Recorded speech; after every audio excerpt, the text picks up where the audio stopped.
Frank, there's been a lot of positivity about the place, but is the challenge now to turn it into something a bit more tangible, because there is the opportunity before the break for the World Cup to take a place in the top half of the table, to take your place in the next round of the League Cup as well?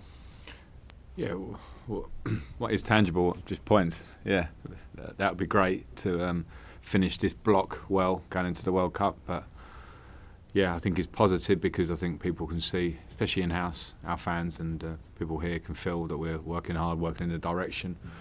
But we also understand the reality and the pace that sometimes that goes at, you know. So I think tangible is really just keep working in the right way, and then hopefully points and things like that come afterwards. But yeah, we're working. We're happy at the moment, but there's some, 3 big games for us now till we break up. When you're looking for that consistency of results as well, what importance do you put on taking that next step in terms of getting back-to-back Premier League wins at home for the first time this season? Yeah, I mean, they're really obvious things. They're things that you work towards, and they're never given. They're never easy in the Premier League. And a lot of clubs in and around us will understand that, because getting consistency is what separates the top boys from the rest in the league who win titles and qualify for Champions Leagues, and sometimes they're operating in different ways to what we are. So we have to just strive, as I said, to control ourselves, how we train, how we prepare, and hope that the result of that is winning back-to-back games and getting some consistency on that front. Because the fact you're facing Leicester, who are 18th but just 3 points off yourselves, kind of shows how tight it is in there as well. Yeah, it's really tight, and they're a great team. There's no doubt about it, and I think we've seen that in recent weeks. The team that they had a tough patch early in the season, but I think it shows resilience that they've turned a corner, and in terms of performance and result, it was never in doubt for me, because they're a team that have worked together for a few years with a very good manager. So yeah, the league is close in our area, we know that. So it's no point in looking around too much other than focusing on the game in front. Just finally for me, Frank, obviously you know Brendan as well. I mean, you talk about needing resilience as a manager. Just what resilience has Brendan shown himself, because he's taken criticism from all quarters? Yeah, but resilience of a manager that's been there, isn't he? He's won titles at Celtic. He's managed the club the size of Liverpool, almost won the Premier League, and just improved players. Like all those things are in the bank for him.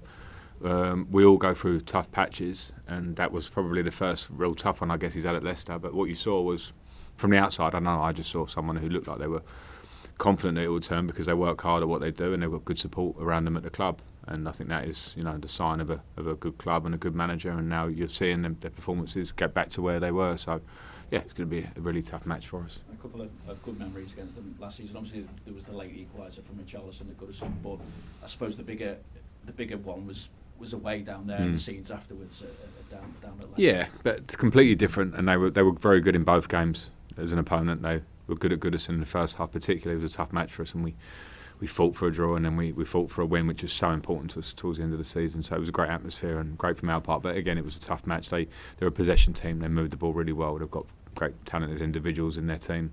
So expect another tough one. Thanks, Vinny. We'll go to Simon at Premier League production.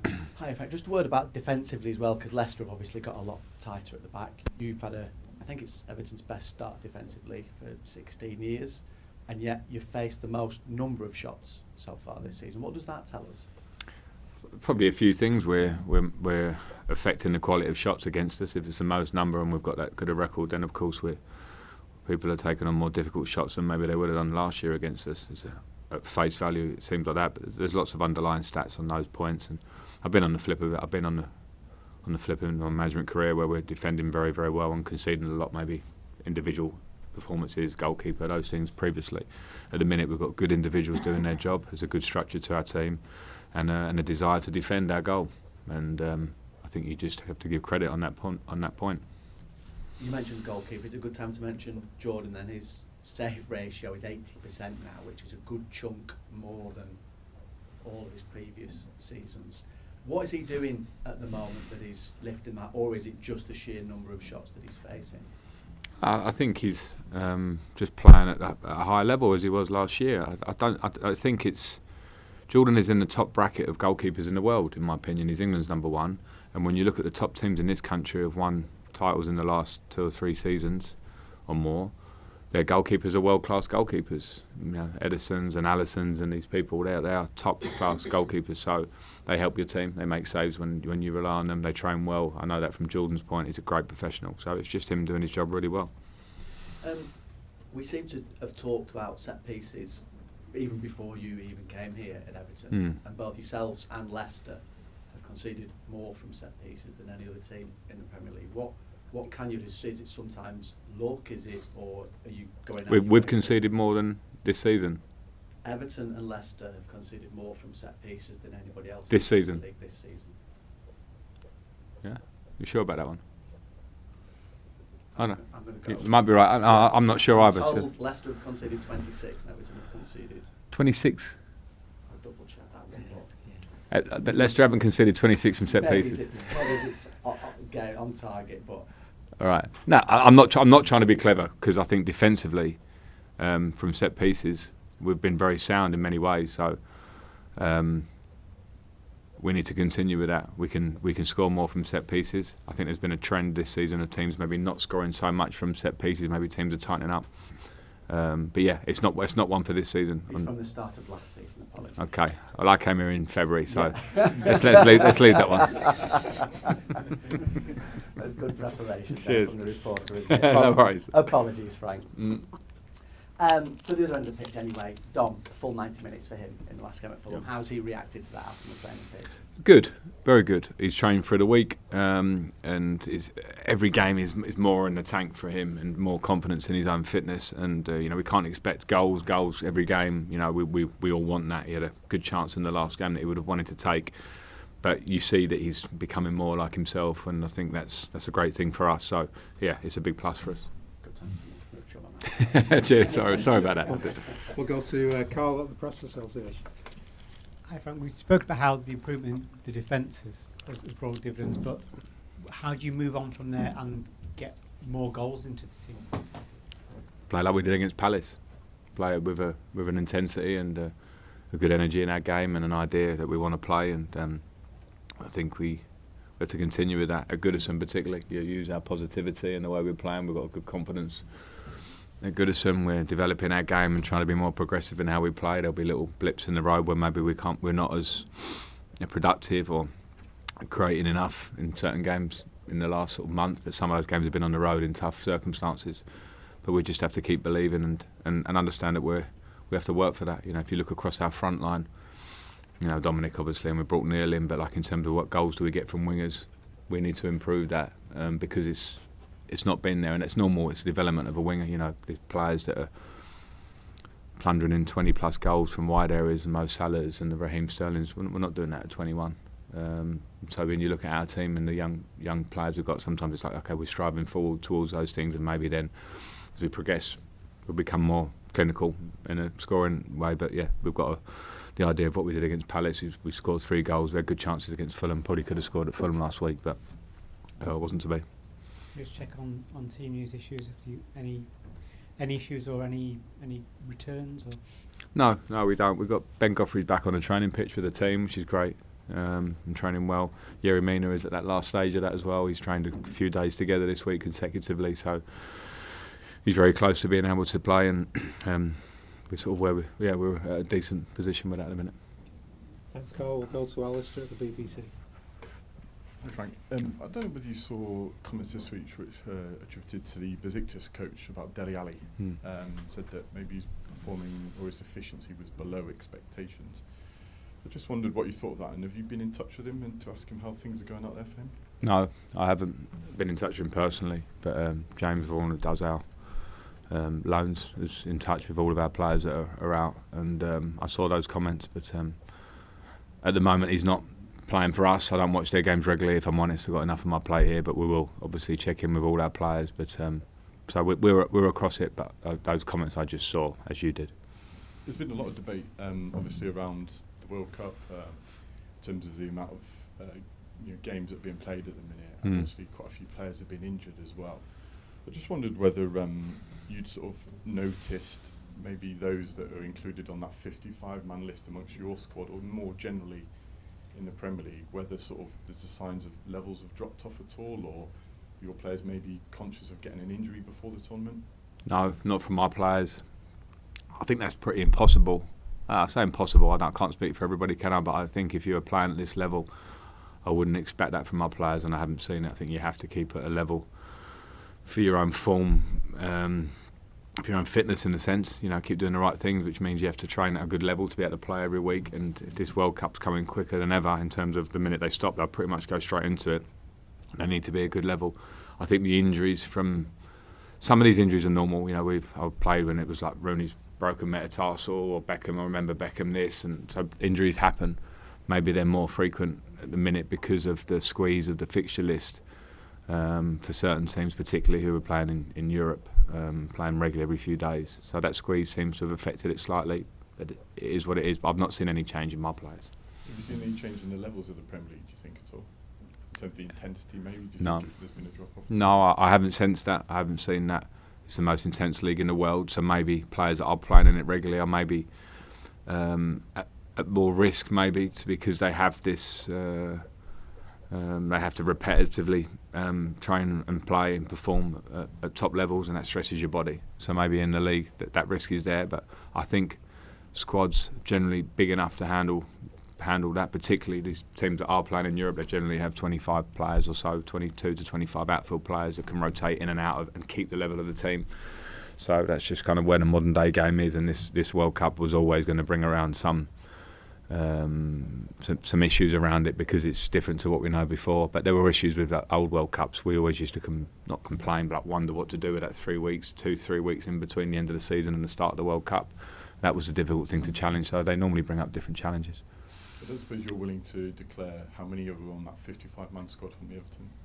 No, if it's not a public, I wouldn't declare it. That's fine. Yeah. I just also wanted to ask you a bit about sort of off the field with the World Cup as well. You may have seen that overnight FIFA issued a letter which was basically calling on the 32 nations there to sort of almost concentrate on football really, rather than sort of get involved too much in the controversies. There's been stuff from various teams about sort of migrant worker deaths, workers' rights, even LGBT issues as well. I just wondered what you thought of that, whether that was right for FIFA to say that sort of thing, or whether teams and players should speak up if they felt the need. I think it's the prerogative of either individuals or countries or teams if they feel strongly enough about something that they can speak up. I think that's fine.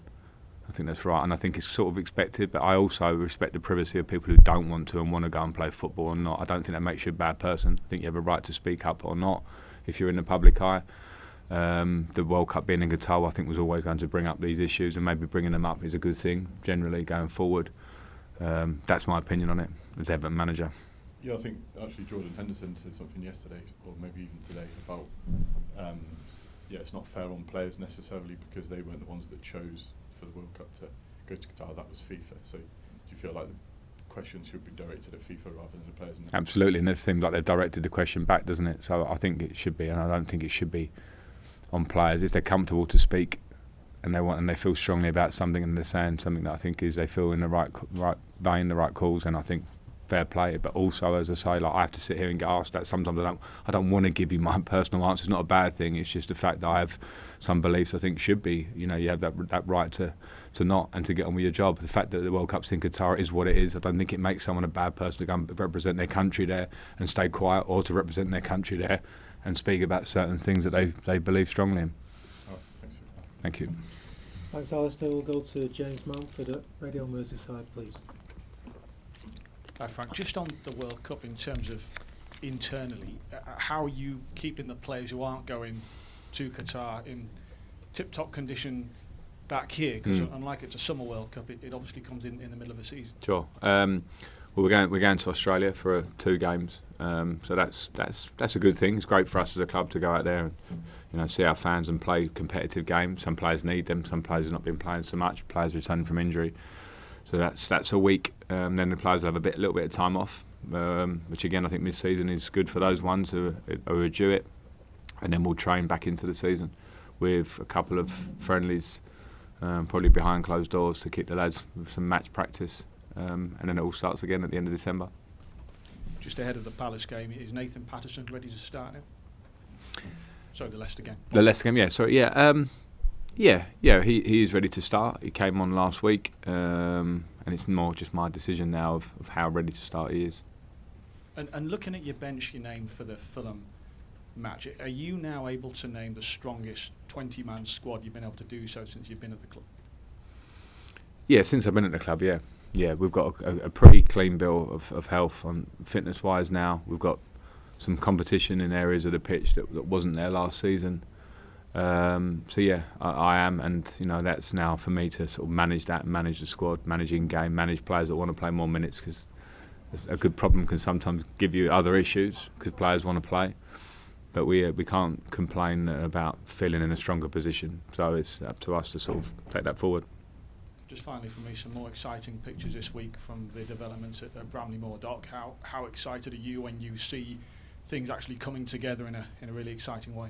Yeah, I'm really excited about it. It's a huge thing for the football club to move in a forward direction to an amazing stadium that really important and special people at this club have made happen with a lot of work, and that's ongoing obviously. And it's an exciting factor to myself, to the players, hopefully the fans, because as much as Goodison has been an incredible place in the history of this great club, and let's try and transfer that across to this new stadium that is sort of rising every day as we speak, which is great. Thanks. James. Will? Hi Frank, just touched on the injury situation. It does feel like you have been like the walking wounded at times during the club. So you said you wanted to make the squads more robust over the summer, and sort of what changes have you made since them arrivals in the medical departments to improve availability? Yeah, I mean we've made a couple of changes in the medical department, brought in some talented people, brought in people in the sports science area as well, and it's important to say at that point that it's not their responsibility as departments. They're always contributing factors to injuries. Some were long-term injuries when I came in. So I think it's a constant challenge for all teams. You look around and another team that could be having what's seen as a crisis. Liverpool recently have seen a list of players that can't play. So we all have it maybe certain times. You just have to do the best you can and cover as many bases. So some of that is also recruitment of players that you feel are robust and have a history of playing multiple games, because that normally means they put something together right in how they maintain themselves. So mixture of player, mixture of trying to improve certain departments and communicating and trying to get the players at the optimum level but keeping them fit. With Yerry Mina, who's close to coming back, he's obviously has a lot of injury problems. How do you make him more available? And given his injury records, is it difficult for you to really plan, not in your first team, but really plan to have him in your sort of core group of players, just because no one disputes his quality, but his injury records it speaks for itself really? Sure. Some individuals have different factors involved, and obviously Yerry's history, since I've been here, I suppose, to deal with that. Many times he's come off when he's played and missed periods of time, so we try and work with him. You try and make sure that you have a good relationship with the player. They also have to invest into it, and sometimes you have to sort of control their rehab and their training, and sometimes players get frustrated with that because they want to crack straight on out on the pitch to play, and we have to make sure that we know what we're doing, and sometimes hold back to try and maintain fitness. So those are challenging moments at times because everyone wants to get back and play, but we have to try and do the best we can with that one.